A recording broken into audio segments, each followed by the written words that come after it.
Hello students, I am Dr. Suman, Assistant Professor, Department of Commerce, GMN College, Balakand. Today we will discuss about the qualities of an auditor. Let's start with our first slide.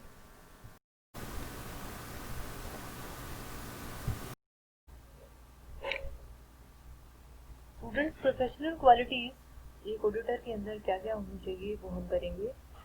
The auditor must be an expert in accounts and their interpretation. जो auditor है उसको accounts की knowledge होनी चाहिए और accounts की interpretation कैसे करनी है उसके बारे में उसको पता होना चाहिए. He must possess thorough knowledge of all the systems of accountancy in use and be able to read the various scripts in which the accounts may be kept for release, for example, English, Hindi, etc. उसको accountancy के system की knowledge तो होनी चाहिए. इसके अलावा जो accounting की डिफरेंट स्क्रिप्ट्स हैं अलग अलग लैंग्वेज में उसको पढ़ने में भी वो एक्सपर्ट हो. जैसे कि अगर उसको किसी रीजनल लैंग्वेज के अकाउंट्स मिलते हैं ऑडिटिंग के पॉइंट ऑफ व्यू से तो उस रीजनल लैंग्वेज की भी उसको नॉलेज होनी चाहिए. He is supposed not only to know how to record facts in accounts but also to understand the significance of the facts in their relation to the past, present and future of the business. सिर्फ उसको उससे सिर्फ ये expectation नहीं की जाती है कि उसको नॉलेज हो इस चीज़ की कि अकाउंट्स की रिकॉर्डिंग कैसे करनी है, बल्कि उसको ये भी पता होना चाहिए कि जिन अकाउंट्स की रिकॉर्डिंग की हम बात कर रहे हैं बिजनेस के पॉइंट ऑफ व्यू से उसकी पास्ट में, प्रेजेंट टाइम और फ्यूचर के टाइम उस रिकॉर्डिंग की क्या इम्पोर्टेंस है. He acts both as a reporter and an analyst which means that he must be capable of understanding their methods of preparation. Reporter की तरह काम नहीं करता बल्कि वो एक एनालिस्ट की तरह भी उसको काम करना होता है ताकि वो इतना कैपेबल हो कि उसको इस चीज़ के बारे में नॉलेज हो जाए कि आपने अकाउंट्स की प्रिपरेशन कैसे. नेक्स्ट पॉइंट है he must have considerable knowledge about the organisation and operational methods of various types of business concern. एक ऑडिटर को एक ऑर्गेनाइजेशन के बारे में नॉलेज होनी चाहिए, डिटेल में उसका नॉलेज होनी चाहिए. आपके ऑर्गेनाइजेशन का नेचर क्या है, ऑब्जेक्टिव्स क्या है, आपका वर्किंग सिस्टम क्या है, आपका वर्किंग कल्चर क्या है, उसके बारे में एक ऑडिटर को नॉलेज होनी चाहिए. इसके अलावा एक बिजनेस अपने डिफरेंट किस तरह के ऑपरेशनल मेथड्स को यूज़ करती है उसके बारे में भी एक ऑडिटर को पता होना चाहिए. ऑपरेशनल मेथड जैसे कि हमारे डेप्रिसिएशन का मेथड क्या है, हमारा एक बिजनेस कंसर्न स्टॉक वैल्यूएशन का कौन सा मेथड इम्प्लीमेंट करती है, तो ये सारी इंफॉर्मेशन उसको डिफरेंट मेथड्स की नॉलेज उसको होनी चाहिए. He should be able to grasp various types of business concern. He should be able to grasp various technical details as far as possible. सबसे पहले हमने बात की एक पर्टिकुलर कंसर्न के बिजनेस कंसर्न के पॉइंट ऑफ व्यू से. यहाँ हम बात कर रहे हैं कि एक ऑडिटर को अलग अलग तरह की बिजनेस के बारे में पता होना चाहिए. जैसे कि अगर एक ऑडिटर को एक सोल प्रोप्राइटरशिप के अकाउंट्स की ऑडिटिंग करनी है या उसको पार्टनरशिप फर्म के अकाउंट्स की ऑडिटिंग करनी है या कंपनी अकाउंट्स की ऑडिटिंग करनी है तो अलग अलग तरह के बिजनेस के नेचर के बारे में उसको पता होना चाहिए. इसके अलावा अलग अलग ऑर्गेनाइजेशन में अलग अलग बिजनेस कंसर्न में किस किस किस किस तरह के टेक्निकल मेथड्स यूज किए जाते हैं, किस किस तरह की टेक्निकल डिटेल्स जो इंफॉर्मेशन होती है उसके बारे में उसको नॉलेज होनी चाहिए. नेक्स्ट पॉइंट है he must be master of various techniques of auditing. The art of auditing is quite different from accountancy.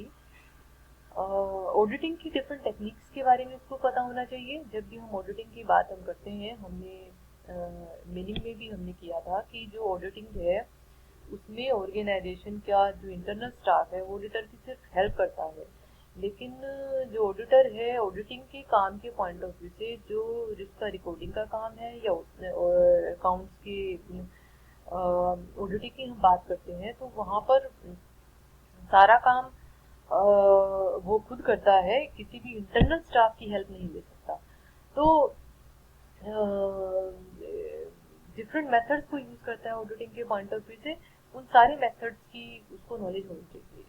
The art of auditing is quite different from accountancy. Accountancy में सिर्फ हम accounts के recording की बात हम करते हैं. ऑडिटिंग में हम अकाउंट्स में आपने किस तरह की गलतियाँ की हैं, मिस्टेक्स हुई हैं या फ्रॉड का कोई केस है उसकी डिटेक्शन की बात हम करते हैं. But he should have knowledge of accountancy.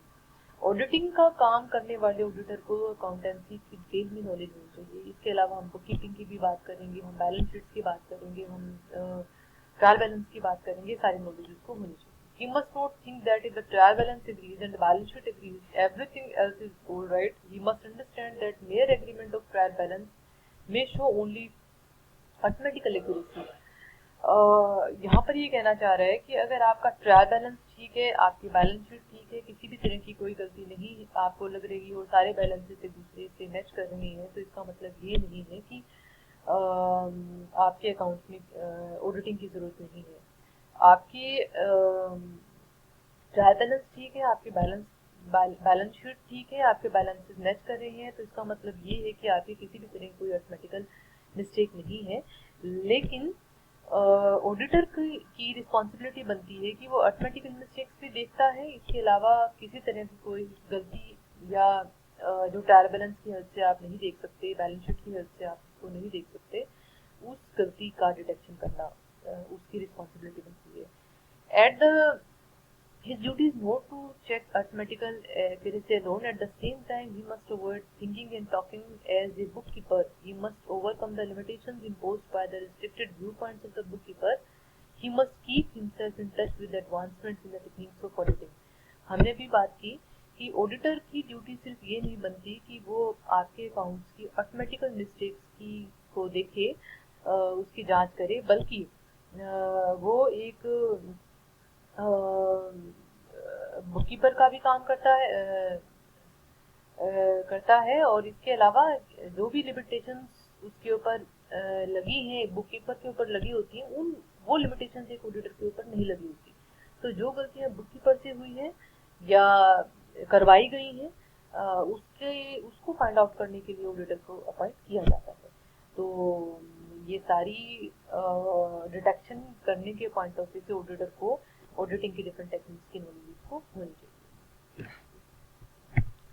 Next point है, he must be familiar with the principles and practices of various business laws that may affect his profession. हम यहाँ पर बात करेंगे कि एक ऑडिटर को सिर्फ पार्टनरशिप फॉर्म के अकाउंट्स की ही नॉलेज नहीं होनी चाहिए, बल्कि कंपनी के अकाउंट्स की भी नॉलेज होनी चाहिए। इसके अलावा जो डिफरेंट प्रिंसिपल्स हैं बिजनेस के, उसके बारे में उसको पता होना चाहिए। जैसे कि आपका डिफरेंट लॉज है, हमारा कंपनी लॉ है, हमारा बिजनेस लॉ है, हमारे डिफरेंट टैक्सेशन लॉज हैं, उनके बारे में उसको पता होना चाहिए। He is not expected to have sufficient legal training, but he must possess thorough knowledge of various common and statutory laws related to contracts, sales agency, negotiable instruments, partnership, company or bankruptcy, etc. He must also have knowledge of economic and financial matters. हम उससे ये expectation नहीं करते हैं auditor से कि उसको different laws के बारे में प्रॉपर ट्रेनिंग दी गई है, लेकिन ये एक्सपेक्टेशन की जाती है कि उसको बिजनेस से रिलेटेड डिफरेंट जो रूल्स हैं, डिफरेंट जो लॉज हैं, उसकी डिटेल में उसको नॉलेज है। चाहे वो आपका कॉन्ट्रैक्ट एक्ट है, चाहे सेल्स एक्ट है, एजेंसी है, नेगोशिएबल इंस्ट्रूमेंट्स एक्ट है, पार्टनरशिप एक्ट है, कंपनीज लॉ है, तो ये सारी चीज़ें हैं। एक ऑडिटर से एक्सपेक्टेशन की जाती है कि ये सारी इंफॉर्मेशन उसको, इन सारे लॉज की इंफॉर्मेशन उसको हो, उसको डिटेल में उसको नॉलेज हो। इसके अलावा कंपनी के या फिर आपके जो कॉमन इकोनॉमिक और फाइनेंशियल मैटर्स हैं, उसके बारे में भी उसको नॉलेज होनी चाहिए। उसके बाद है, एक ऑडिटर की कुछ पर्सनल क्वालिटीज भी होनी चाहिए। वो क्वालिटीज कौन कौन सी है वो हम करेंगे। An auditor must be a man of integrity and must possess moral करेज।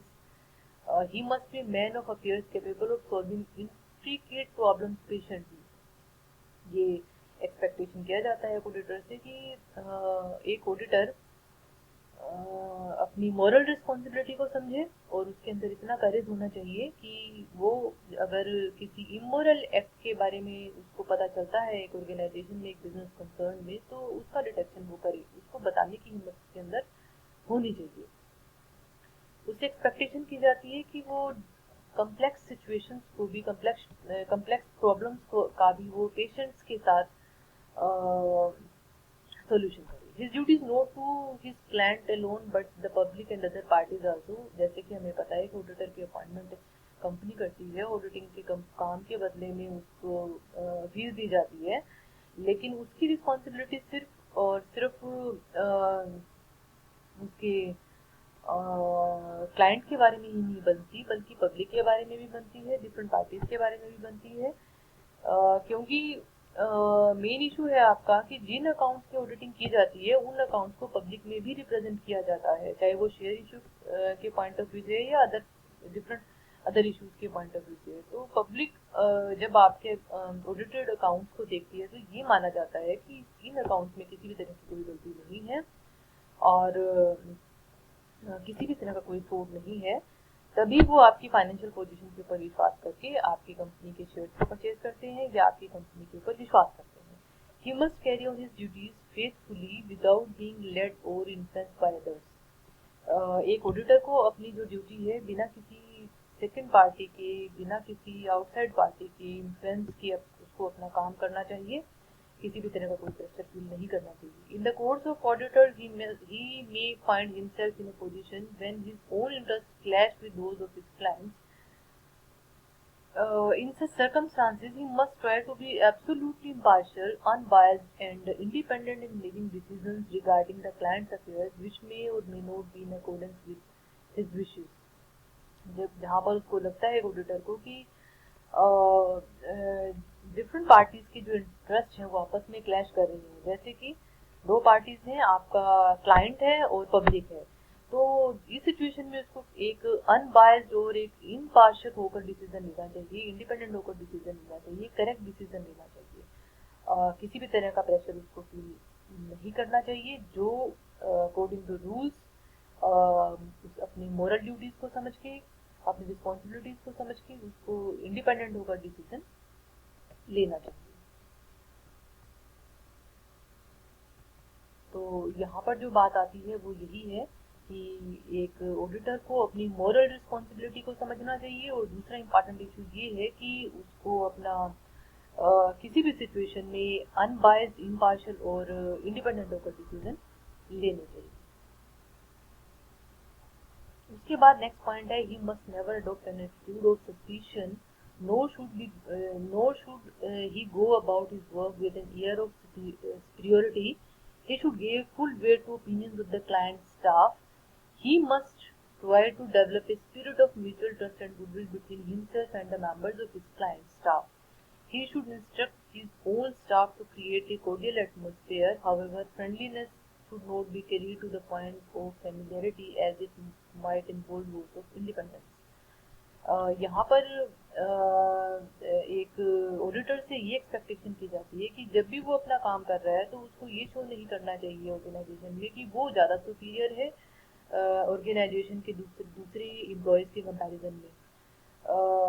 उसको ऑर्गेनाइजेशन का जो स्टाफ है, क्लाइंट का जो स्टाफ है, उसके साथ पूरा कोऑपरेट करना चाहिए, और जिस भी तरह की वो सजेशन आपको देते हैं, और जिस भी तरह के ओपिनियन अगर वो आपको देते हैं उस ओपिनियन को भी वो वेटेज दे, इम्पोर्टेंस दे। और आपस में जो आपका ऑडिटर है, आप और आपका जो स्टाफ है, आपस में मिलके ही काम करे, एक आपस में विश्वास की भावना होनी चाहिए, और एक कोऑर्डिनेशन का जो एनवायरनमेंट है वो क्रिएट करना चाहिए ऑडिटर को जब भी वो काम करता है ऑडिटिंग का। लेकिन दूसरी तरफ ये भी है कि जो ऑडिटर जब काम करता है तो इस तरह का एक कोर्डियल रिलेशनशिप तो एस्टेब्लिश करे, लेकिन इस कोर्डियल रिलेशनशिप के ऊपर उसका जो उसकी रिस्पॉन्सिबिलिटी बनती है, उसके ऊपर उसको अपनी फ्रेंडलीनेस बिहेवियर को जो है ओवरकम नहीं करना चाहिए। अपनी इंडिपेंडेंसी को ना वो ख़त्म करे, फैमिलियरिटी रखे, बट अपना काम अनबायस्ड होकर वो करे, अपनी मोरल ड्यूटीज को समझते हुए अपना काम वो पूरा करे। तो कहने का मतलब ये है कि वो एक कोर्डियल रिलेशनशिप भी बनाए, फेथफुल रिलेशनशिप भी बनाए स्टाफ के साथ, एक मिलजुल के काम करने वाला एनवायरनमेंट क्रिएट करे, लेकिन इसका मतलब ये नहीं है कि वो उनकी सारी बातों को माने। ऑडिटर को अपने सारे रूल्स और रेगुलेशंस को ध्यान में रखते हुए काम करना चाहिए, ये उसका मेन रिस्पॉन्सिबिलिटी है। उसके बाद नेक्स्ट जो क्वालिटी है, पर्सनल क्वालिटी है एक ऑडिटर की, वो ये है कि उसको ऑनेस्ट होना चाहिए अपने काम के बारे में. He must work honestly. He must not issue a report containing statements which he has reason to believe to be untrue or misleading. An auditor must be honest, that is, he must not certify that what he doesn't believe to be. He must not certify what he does not believe to be true, and he must take reasonable care and skill before he believes that what he certifies is true. एक auditor को अपना काम honest तरीके से करना चाहिए, honestly करना चाहिए. उसको अपनी रिपोर्ट में जो अपने ऑडिटिंग के काम के बाद वो तैयार करता है, उस रिपोर्ट में किसी भी इस तरह की स्टेटमेंट नहीं लिखनी चाहिए जो सही नहीं है. और कोई भी इसी तरह की स्टेटमेंट नहीं लिखनी चाहिए जो कि उसके क्लाइंट को या किसी थर्ड पार्टी को या पब्लिक को मिसगाइड करे, मिसलीड करे. इस तरह की कोई स्टेटमेंट उसको अपनी रिपोर्ट में नहीं लिखनी चाहिए. एक ऑडिटर को अपना काम ऑनेस्ट तरीके से करना चाहिए. उसको किसी भी इस तरह की स्टेटमेंट के ऊपर अपने साइन नहीं करनी चाहिए जो कि सही नहीं है. अपनी रिपोर्ट में इंक्लूड ना करे. जो बातें उसके सामने नहीं आई हैं ऑडिटिंग के काम के दौरान, वो चीज़ें उसको अपनी रिपोर्ट में नहीं लिखनी चाहिए. तो कहने का मतलब ये है कि एक जो ऑडिटर है उसको अपना काम बिल्कुल ऑनेस्टली करना चाहिए. जो बातें उसके सामने आई हैं ऑडिटिंग के काम के दौरान, वही उसको लिखनी चाहिए. कोई मिसलीडिंग या मिसगाइडिंग स्टेटमेंट अपने ऑडिटर की रिपोर्ट में उसको नहीं लिखना चाहिए. और उसको अपना क्योंकि ये माना जाता है कि जो काम उसने ऑडिटिंग के काम का काम जो उसने अपने ऑडिटिंग के दौरान किया है, वो उसने अपने स्किल्स के अकॉर्डिंग किया है. उसने पूरा ध्यान में रखते हुए, हर एक बातों को, हर एक रूल्स रेगुलेशन को ध्यान में रखते हुए अपना काम किया है. और बाद में वो सर्टिफाई भी करता है, साइन करता है ऑडिटर की रिपोर्ट के ऊपर, उसके साइन होते हैं. इसलिए जो काम किया है सही है. नेक्स्ट जो पर्सनल क्वालिटी है एक ऑडिटर की, वो होनी चाहिए he must understand that the nature of his work is confidential. उसको समझना चाहिए ऑडिटर को कि जो काम उसको दिया गया है ऑडिटिंग का, वो कॉन्फिडेंशियल नेचर का है. वो किसी भी तरह की इंफॉर्मेशन जो उसके सामने आई है वो डिस्क्लोज ना करे, किसी थर्ड पार्टी को उसके बारे में ना बताए. कॉन्फिडेंशियल होती है आपकी जो ऑडिटिंग का काम होता है. You must exercise constant care, firmness, and patience, and should never do his work mechanically. जो ऑडिटर है उसको अपना काम पूरी केयर के साथ करना चाहिए, पूरी पेशेंस के साथ करना चाहिए. और ऐसा नहीं है कि मैकेनिकल तरीके से नहीं करना चाहिए उसको अपना काम. एक मशीन की तरह से काम ना करे. अपनी स्किल्स के साथ और रूल्स रेगुलेशन को ध्यान में रखते हुए अपना काम करे. जो ऑर्गेनाइजेशन का स्टाफ है उसके साथ मिलके काम करे. और अपनी जो एनालिटिकल स्किल्स है उसको भी यूज करते हुए अपना काम करे. He must possess an inquiring mind. जहाँ कहीं भी उसको डाउट लगता है, जिस भी पॉइंट में उसको डाउट लगता है, तो उस डाउट को वो क्लियर करे. सबसे पहले इंक्वायरी करे. जो भी ट्रांजेक्शन में उसको डाउट लगता है, उस ट्रांजेक्शन से रिलेटेड डिफरेंट पार्टीज को वो कॉल करके उनके साथ बात करे, अपने डाउट को क्लियर करे. उसके बाद ही किसी नतीजे पर पहुंचे. He should never display false pride of being an expert just because his ignorance may be exposed. उसको ये नहीं मानना चाहिए, ये नहीं दिखाना चाहिए कि वो अपने काम में एक्सपर्ट है. और जो मेन इंपॉर्टेंट चीजें हैं उसको इग्नोर ना करें. He should always seek clarity on technical matters which he doesn't follow by discussions with those who know them. He must not pass any transaction unless he finds it to be true and is satisfied that it is in order. उसको हर तरह के technical matters के ऊपर clarity होनी चाहिए. जो चीज़ें discussions के दौरान उसके सामने नहीं आई हैं, उनके बारे में उसको डिटेल में जो ऑडिटिंग का काम है, जो आपका टेक्निकल मैटर्स का जो काम है, वो उसको करना चाहिए. He must not pass any transaction unless he find it to be true. उसको किसी भी तरह के ऐसे ट्रांजेक्शन को पास नहीं करना चाहिए जो कि उसको लगता है कि सही नहीं है. और जब तक वो सेटिस्फाइड ना हो तब तक उस ट्रांजेक्शन के ऊपर उसको पास नहीं करना चाहिए आगे ऑडिटिंग को। ऑडिटर जो अपनी रिपोर्ट तैयार करता है उसको जब तक वो पूरे तरीके से सेटिस्फाइड नहीं हो जाता हर एक मैटर के बारे में, तब तक उसको वो चीज़ें आगे पास नहीं करनी चाहिए। Next point is he must be sincere in his profession. He must follow the professional ethics, customs and regulations properly. He should do nothing which may turn out to be a blot on his profession. He should keep the professional standards in his mind and must follow them. एक auditor को sincerely काम करना चाहिए अपने profession के दौरान और अपने प्रोफेशनल एथिक्स को ध्यान में रखते हुए उसको फॉलो करते हुए ही अपना काम करना चाहिए। अपने कस्टम्स को ध्यान में रखते हुए काम करना चाहिए, अपने रूल्स एंड रेगुलेशंस को ध्यान में रखना चाहिए। ये सारी इंफॉर्मेशन, सारी नॉलेज उसको होनी भी चाहिए और उसको वो फॉलो भी करे बाद में। अपने प्रोफेशनल स्टैंडर्ड्स को ध्यान में रखते हुए काम करना चाहिए। He must be practical in his approach while giving advice to his clients as and when desired by the latter.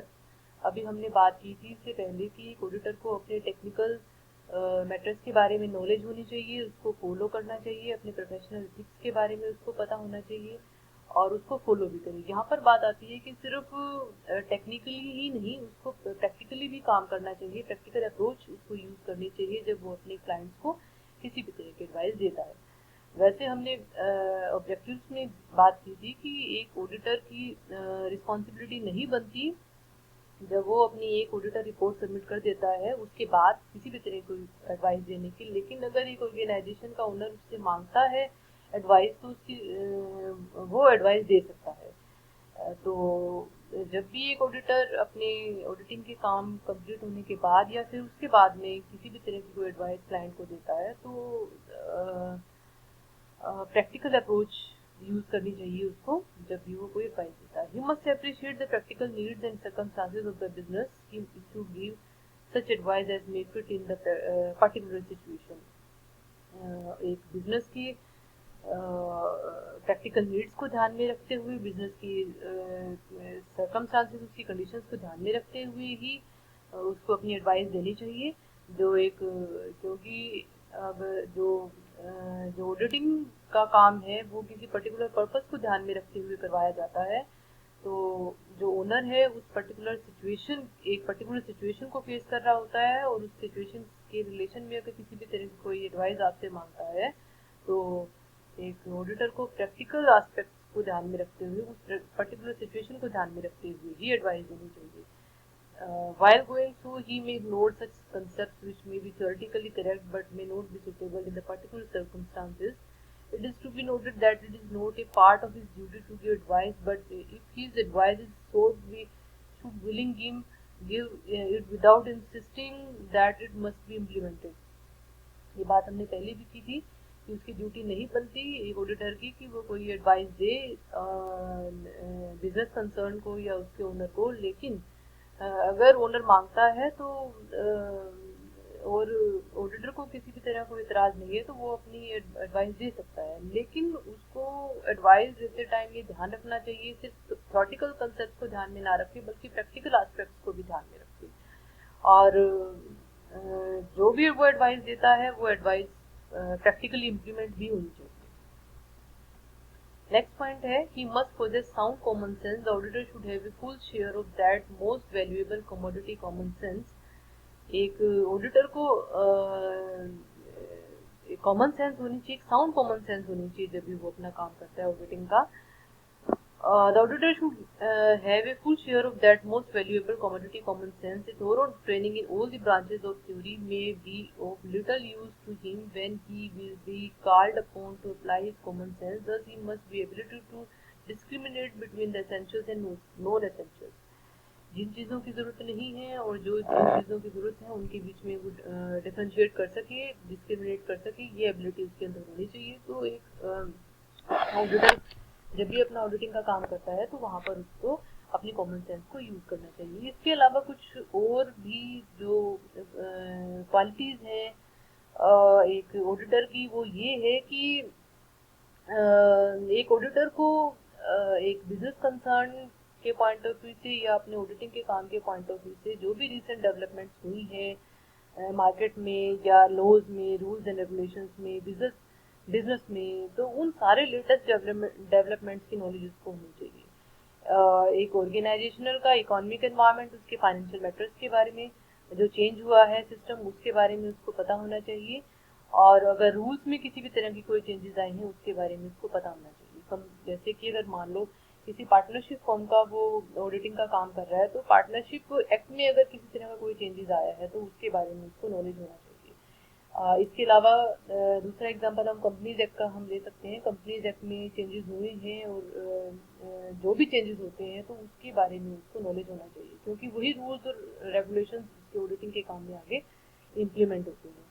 और जो भी रिपोर्ट वो तैयार करता है उन चीज़ों को ध्यान में रखते हुए, उन रूल्स रेगुलेशन को ध्यान में रखते हुए ही वो लिखता है। इसके अलावा एक जो ऑडिटर है उसके अंदर कम्युनिकेशन की एबिलिटी होनी चाहिए। अपनी जो बात वो कहना चाहता है उस बात को जिस वे में वो कहना चाहता है उसको एक्सप्रेस करने की एबिलिटी उसके अंदर होनी चाहिए। यहाँ पर एक्सप्रेशन और कम्युनिकेशन की हम बात कर रहे हैं, वो ये है कि ऑडिटर जब अपनी ऑडिटिंग की रिपोर्ट तैयार करता है, ऑडिटिंग के काम के बाद अपनी रिपोर्ट तैयार करता है, तो उस रिपोर्ट में जो भी बातें वो लिखना चाहता है वो अपनी बातों को अच्छे तरीके से कम्युनिकेट कर सके। जिस वे में वो कहना चाहता है वो बातें उसी वे में वो लिख पाए, और उसी वे में जो जिस भी पार्टी को आप वो इन्फॉर्मेशन देना चाहते हैं वो उसको अंडरस्टैंड कर सके। तो उसके अंदर कम्युनिकेशन स्किल्स होनी चाहिए, एक्सप्रेशन की जो स्किल्स हैं वो होनी चाहिए। थैंक्स।